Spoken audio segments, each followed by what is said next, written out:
এবার আল্লাহ তাআলা ফেরেশতাদেরকে ডাক দিয়ে বলেন, ও ফেরেশতারা, আমি মানুষকে আশরাফুল মাখলুকাত বানাইবো। আমি মানুষকে শ্রেষ্ঠ জাতি বানাবো। ওই শ্রেষ্ঠত্বের স্বীকৃতি দেওয়ার জন্য তোমরা আদমকে সিজদায় তাজিম করো, সম্মানের সিজদা করো, শ্রেষ্ঠত্বের স্বীকৃতি দাও। وَإِذْ قُلْنَا لِلْمَلَائِكَةِ اسْجُدُوا لِآدَمَ فَسَجَدُوا إِلَّا إِبْلِيسَ। আল্লাহ তাআলা বললেন, হে ফেরেশতারা, আদমকে তোমরা সিজদা দাও। সমস্ত ফেরেশতারা আল্লাহ তাআলার হুকুম পালনের জন্য সাথে সাথে আদমকে সিজদায় উঠে পড়লেন।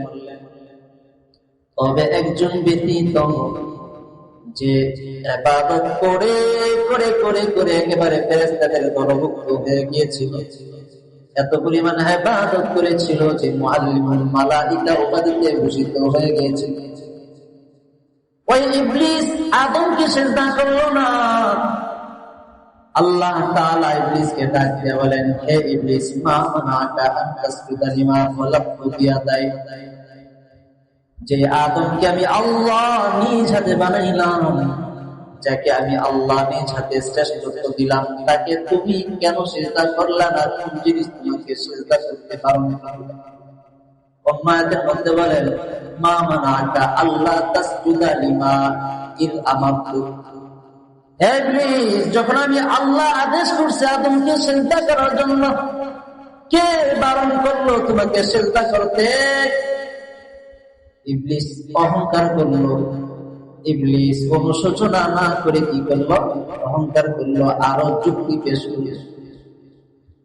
আল্লাহ আনা খায়রুম মিন, আমি তোমার বানানো আদম থেকেও শ্রেষ্ঠ। বলেন নাউযুবিল্লাহ। আমি তোমার বানানো আদম থেকেও শ্রেষ্ঠ। আনা খায়রুম মিন খালাকাতানি মিন নারিন ওয়া খালাকাতাহু মিন তিন। ইবলিস বলে, আল্লাহ আমাকে তুমি আগুন থেকে বানাইলা, আর তাকে বানাইলাম মাটি থেকে। আগুন তো থাকে উপরে আর মাটি তো থাকে নিচে। উপরের বস্তু হয়ে আমি কেমনে নিচের বস্তুকে কেন আমি সিজদা করব? এবার আল্লাহ তাআলা রাগান্বিত হয়ে বললেন, ফাখরুজ মিনহা ফাইন্নাকা রাজীম ওয়া ইন্না আলাইকা লা'নাতি ইলা ইয়াউমিদ্দিন। আল্লাহ বলেন, ইবলিস, এখনই তুই জান্নাত থেকে বের হয়ে যা। অহংকারের জায়গা জান্নাতে না।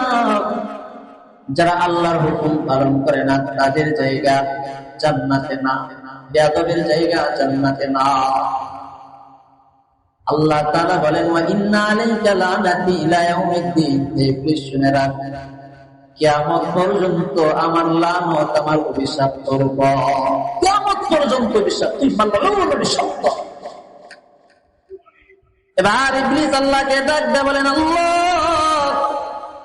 আমি যে বনি আদমের কারণে পথভ্রষ্ট হইলাম, যে বনি আদমের কারণে মালউন অভিশপ্ত হইলাম, যে আদমের কারণে আমি সম্মান হারাইলাম, ইজ্জত হারাইলাম, আমার ইবাদত সব নষ্ট করলাম, ওই আদমকে আমি দেখে ছাড়বো, ওই আদমকে আমি গুমরা করে ছাড়বো। ইবলিস বলে, আল্লাহ, আমি যেহেতু মালউন হয়ে গেলাম, তাহলে আমাকে তুমি কয়েকটা সুযোগ দাও, কয়েকটা জিনিস আমাকে দান করো। আল্লাহ বলেন, তুই কি চাস নিয়ে নে, আমি তোকে দিয়ে দিলাম। এক নম্বর জিনিস চাইলো, আল্লাহ আমাকে কিয়ামত পর্যন্ত হায়াত দাও। ফানজুরনি ইলা ইয়াউমি বা'থুন। আল্লাহ আমাকে কিয়ামত পর্যন্ত হায়াত দাও, আয়ু বাড়ায়া দাও। আল্লাহ বলেন, ইন্নাকা মিনাল মুনজিরিন ইলা ইয়াউমিল ওয়াক্তিল মা'লুম। ইবলিস, যা, তোকে কিয়ামত পর্যন্ত আয়ু বাড়ায়া দিলাম, কিয়ামত পর্যন্ত তোর হায়াত বৃদ্ধি করে দিলাম। এবার 2 নম্বর জিনিস চাইলো, আল্লাহ আমাকে আদম সন্তানদেরকে গুমরা করার ক্ষমতা দিয়ে দাও। আল্লাহ বলেন, যা, তোকে তাও দিলাম।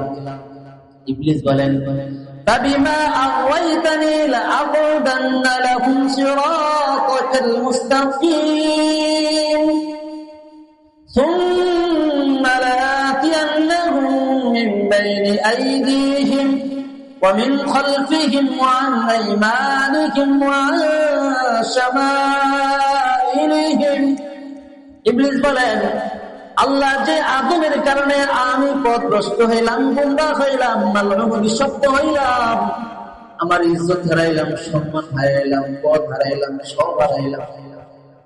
মনে রাখো আমি ওই আদম সন্তানকে ধ্বংস করার জন্য তোমার হেদায়েতের পথে সিরাতে মুস্তাকিমের পথে আমি উৎপীতে বসে থাকবো। আমি তাদেরকে ডান দিক থেকে ধোঁকা দেব, বাম দিক থেকে ধোঁকা দেব, সামনে থেকে পিছন থেকে তাদেরকে চতুর্দিক থেকে ধোঁকা দেব, তাদেরকে গুমরাহ করার চেষ্টা করব। আল্লাহ তাআলার কাছে এবার ইবলিস বলেন আল্লাহর একটা জিনিস চাই, সেটা হলো তোমার আদম সন্তান মানুষের বগে যেন সেই চলতে পারে, সেই অনুমতি আমাকে দাও, ক্ষমতা দেয়া দাও। এই জন্য আল্লাহ বলে ইন্নাশ শাইতানা ইয়াজরি মিনাল ইনসানি মাজরাদ দাম, নিশ্চয় শয়তান মানুষের শরীরে রক্তের ন্যায় প্রবাহিত হয়, রক্তের মতো প্রবাহিত হয় শয়তান। এবার আল্লাহ তাআলার কাছে ইবলিস আরেকটা জিনিস চাইলেন, 4 নম্বর জিনিস। আল্লাহকে বলেন আল্লাহ ইয়া রাব্বি লাইসা আহাদুম মিন খালকিকা ইল্লা জাআলতা লাহু রিজকান ওয়া মাঈশাতান কামা রিজকি। হে আল্লাহ, পৃথিবীতে এমন কোন মাখলুক নাই যে মাখলুকের রিজিকের ব্যবস্থা তুমি করো নাই, যে মাখলুকের বাসস্থানের ব্যবস্থা তুমি করো নাই। আল্লাহ আমার রিজিক কি হবে একটু বলে দাও, আমি কি খাবো, আমার রিজিক কি হবে। এবার আল্লাহ বলেন কুল্লু মা লাম ইযকার ইসমুল্লাহি আলাইহি, ওই ইবলিস তোর রিজিক হলো সমস্ত ওই খাদ্য যে খাদ্যের উপর আমি আল্লাহর নাম উচ্চারণ হয় নাই, ওই খাবার হলো তোর রিজিক যে রিজিকের উপর আমি আল্লাহর নাম উচ্চারণ হয় নাই, ওই পশু হলো তোর রিজিক যে পশু জবাই করার সময় আল্লাহর নাম উচ্চারণ হয় নাই, ওই খাবার ওই খাদ্য ওইটাই হবে তোর রিজিক যে খাওয়ার সময়, যে খাবার খাওয়ার সময়, যে খাদ্য খাওয়ার সময় তুমি আদম আমি আল্লাহকে স্মরণ করে নাই। এবার ইবলিস বলেন আল্লাহ ফাজআলনি বাইতান, আমাকে একটা বাসস্থানের ব্যবস্থা করে দাও। আল্লাহ বলেন আল হাম্মাম, যা যা তোকে দেয়া দিলাম, তোর বাসস্থান হলো টয়লেট, গোসলখানা, যত অপবিত্র জায়গা আছে সমস্ত পবিত্র জায়গা হলো তোর বাসস্থান। ইবলিস বলেন আল্লাহ তোমার বনি আদমকে তো সঠিক পথে পরিচালনা করার জন্য কোরআন দিলা, হেদায়েতের বাণী দিলা, আমাকে কোরআনের বিপরীত আরেকটা পাঠ্যপুস্তক দাও যার মাধ্যমে আমি বনি আদমকে আকৃষ্ট করতে পারবো। আল্লাহ তাআলা বলেন আশির, অশ্লীল কাব্য হলো তোর পাঠ্যপুস্তক, অশ্লীল কাব্যের মাধ্যমে মানুষ গুমরাহ হয়ে যাবে। দেখবেন কিছু কিছু কবি আছে, কবিতা আবৃত্তি করতে করতে দিন ধর্ম তার আসেনি, এত বড় লেখা করছেন আল্লাহরই ছেলে না, এত সাহিত্য অর্জন করছে, এত পাণ্ডিত্য অর্জন করছে কবিতার মধ্যে, এখন আল্লাহরই কি করে না। অশ্লীল কাব্য হলো তোর পাঠ্যপুস্তক। এবার আল্লাহ তাআলা বলেন, ইবলিস বলেন আল্লাহ ফাজআলনি মুআজ্জিনান, আমাকে একটা মুয়াজ্জিন দাও। আল্লাহ বলেন আল মাযামির, যা যা বাদ্যযন্ত্র তোকে মুয়াজ্জিন হিসেবে দিলাম, বাদ্যযন্ত্রের মাধ্যমে মানুষকে গুমরাহির দিকে আহ্বান করবে, বাদ্যযন্ত্রের মাধ্যমে মানুষকে জাহান্নামের দিকে আহ্বান করবে। এই জন্য গান শুনলে মনের হালত ঠিক থাকে না, যে গান শুনে নামাজ ভালো লাগে না, কোরআন তেলাওয়াত ভালো লাগে না, ঠিক কিনা বলে। যে গান শুনবে, যে বাদ্যযন্ত্র নিয়ে থাকবে তার ভিতরে হেদায়েত থাকবে না, বাদ্যযন্ত্রের মধ্যে যে আকৃষ্ট থাকবে তার মধ্যে কোরআন থাকবে না, যে বাদ্যযন্ত্রকে মহাব্বত করবে তার মধ্যে কোরআনের মহাব্বত, আল্লাহর মহাব্বত থাকবে না।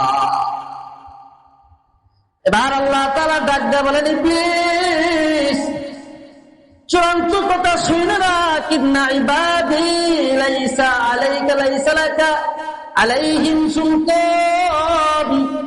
হে ইবলিস চূড়ান্ত কথা শুনে রাখ, যারা আমার মুত্তাকি বান্দা, যারা আমার পরহেজগার বান্দা, যারা আমার একনিষ্ঠ আল্লাহর বান্দা, যারা মুত্তাকি পরহেজগার, কখনো তাদের উপর প্রভাব বিস্তার করতে পারবি না, কখনো তাদেরকে ধোঁকা দিতে পারবি না, কখনো তাদের উপর তুই প্রভাবশালী হতে পারবি না, তাদেরকে তুই ওয়াসওয়াসা দিতে পারবি না। কারণ আমি আল্লাহ তোর বিপরীতে ওই সকল মুত্তাকি বান্দাদের জন্য অভিভাবক হিসেবে যথেষ্ট। বলেন সুবহানাল্লাহ। অভিভাবক হিসেবে আমি আল্লাহ যথেষ্ট। যাদের ভিতরে ভয় থাকবে আল্লাহ, শয়তান কখনো তাদেরকে ধোঁকা দিতে পারে। শুধু তাই নয়, আল্লাহ তাআলা বলেন, হে ইবলিস, সমস্ত ক্ষমতা দিলাম, যা চাইলি তাই দিলাম, তবে চূড়ান্ত ঘোষণা শুইনা নে।